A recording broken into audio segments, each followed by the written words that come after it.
लोमड़ी और बिल्ली की कहानी। एक बिल्ली और लोमड़ी में अच्छी मित्रता थी। वे अक्सर एक साथ समय बिताया करते थे, साथ खाते, साथ खेलते और ढेर सारी बातें करते। उनके दिन बड़े मजे से गुजर रहे थे। लोमड़ी खुद को बहुत चतुर समझती थी और जब भी चतुराई की बात चलती वो बिल्ली को नीचा दिखाने का कोई मौका नहीं छोड़ती थी।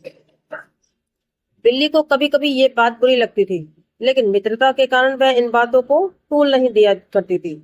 एक दिन दोनों दोपहर के खाने के बाद एक पेड़ की छांव में आराम कर रहे थे। दोनों में बात चल पड़ी कि अगर अचानक कोई शिकारी जानवर उन पर हमला कर दे तो वे अपने बचाव के लिए क्या करेंगे। बिल्ली बोली, मुझे तो ऐसी परिस्थिति से बचने का केवल एक ही तरीका आता है, मैं तो वही करूंगी।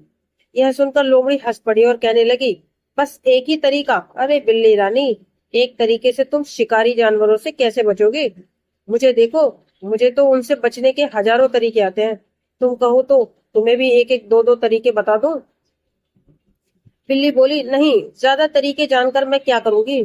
जो मुझे आता है वो अब तक कारगर सिद्ध हुआ है, मैं उसे ही अपना बचाव कर लूंगी। हाँ, वैसे भी तुम्हें ये सब तरीके सीखने में कठिनाई होगी, अकल जो कम है, कहकर लोमड़ी हंसने लगी। बिल्ली को बात बुरी लगी। वह बोली, जो भी हो, उसी तरीके से मैं अब तक बचते आ रही हूँ। भगवान ने चाहा तो आगे भी बचोगे। तभी उन्होंने देखा कि एक शिकारी कुत्ता उनकी ओर दौड़ता हुआ आ रहा है। दोनों डर गए और सोचने लगे कि अगर उन्होंने फौरन अपना बचाव नहीं किया तो शिकारी कुत्ते उन्हें चीर फाड़ कर देंगे। बिल्ली को तो ऐसी परिस्थिति में बचाव का एक ही तरीका आता था और उसने वही तरीका अपनाया। फौरन एक पेड़ पर चढ़ गई। हजारों तरीके जानने के बाद लोमड़ी सोचती रही कि क्या करूं। शिकारी कुत्ता निकट पहुंच रहा था और लोमड़ी तय नहीं कर पा रही थी कि कौन सा तरीका आजमाऊं। इतने में शिकारी कुत्ता लोमड़ी के निकट पहुंच गया और उसकी बोटी बोटी नोच दी। सीख, एक कारगर तरीका उन सारे तरीकों से बेहतर है जो किसी काम के नहीं।